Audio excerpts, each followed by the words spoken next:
Thank you so much for taking the opportunity to speak with me. I've been following some of your content on social media, and I find it very interesting. You are a lot like a lot of the guests that I have on the podcast, just talking about spiritual awakening and what happens once our temporary experience here is up, which is the inevitable for all of us. And it's such an uncomfortable conversation for all of us to have.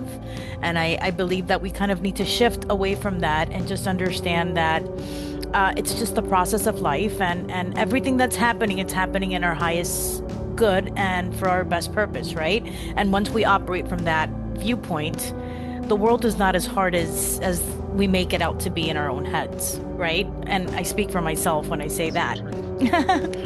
So again, thank you so much for speaking with me. So let's dive in. Are you ready? Sure. Absolutely. Thanks, Monica. I appreciate being here.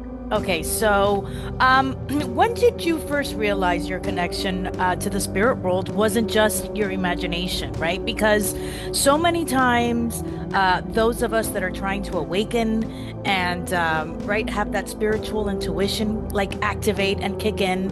How do we know that it's just not our own thoughts and our own projections in our head that we're just repeating to ourselves in our own voice? Because I hear it in my own voice all the time, but I've learned to kind of distinct it based on a feeling that I'm having, right? What's the feeling flow that I'm feeling with the same voice that's talking to me in my head? So how did you distinguish it? That's a couple of questions. So I first realized that I could see dead people. My earliest memory is when I was 2 years old. And I know that I was two because it involved my sister, who was still in a crib, and she's 2 years younger than me, and she was an infant. But I remember sitting, playing, my parents were there, and hearing her cry. And I was the first one that heard her. Parents were too far away to hear her. So I remember walking down the hallway and kind of pushing the door open and seeing a woman who I knew wasn't alive leaning over into the crib, and she turned her head to look at me, and as soon as she looked at me and smiled, she like disappeared.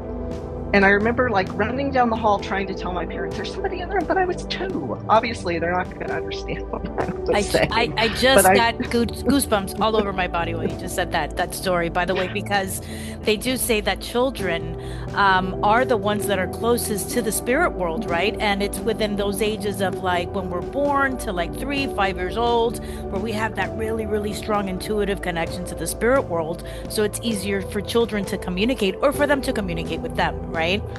Because everybody's already so Well, programmed.